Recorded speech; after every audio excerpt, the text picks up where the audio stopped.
এই যে বাতাস, আমরা এখন পুরা কক্সবাজারের ফিল নিতেছি। আমরা ড্রাইভার চাচা সবাই মিলিতভাবে আসছি এখানে ঘোরার জন্য। আমার বন্ধু ফজল, সে কন্টেন্ট ক্রিয়েটর, অনেক ভালো। নাইম, ছোট ভাই ইমরান ভাই তোমাদের কাছে কেমন লাগতেছে? তোমরা যে এখানে আসছো, তোমাদের অনুভূতিটা কি, ফিল করতেছো? চিল আমরা আসলে অনেক ভাল লাগতেছে। সূর্য ডুবে গেছে, তো সন্ধ্যা হয়ে গেছে, প্রায় সন্ধ্যা কিন্তু।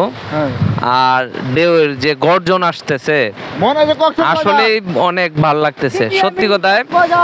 আর আজকের এই উদ্যোগটা নিছে মূলত শাহিন এবং এই যে হাশেম ভাই, বড় ভাই, এরার উদ্যোগেই পরে আদিলরা সহযোগিতা সকলে মিললেই পরে আমরা আসাটা দরকার ছিল আর একটু আগে।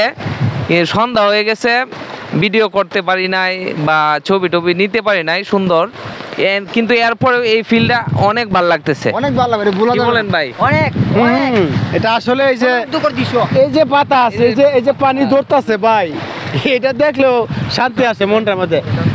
এটা দেখার জন্য অবশ্যই আসবেন আমাদের এলাকা। আসসালামু আলাইকুম। সবচেয়ে বড় কথা হলো আমাদের হাওড়ে এত সুন্দর একটা পরিবেশ হয়েছে, যারাই আসতেছে আলহামদুলিল্লাহ সবাই অনেক খুশি হয়ে যাইতেছে। তো যারা আসেন নাই অবশ্যই ইনশাল্লাহ আসবেন আমাদের বস্যিগুড়া সেই ভাইরাল ব্রিজ দেখার জন্য। সবার জন্য শুভকামনা, ভালো থাকবেন, ধন্যবাদ সবাইকে।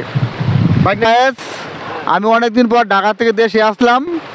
আমার ছোটো ভাই বাদার, আমার মামা, আমার আরেক মামা, সবাইকে নিয়ে ঘুরতে আসলাম। অনেক ভালো লাগতেছে, যদি আপনারা দেখেন, আসা দেখে যান, অনেক ভালো লাগবে আপনাদের, কথা দিলাম।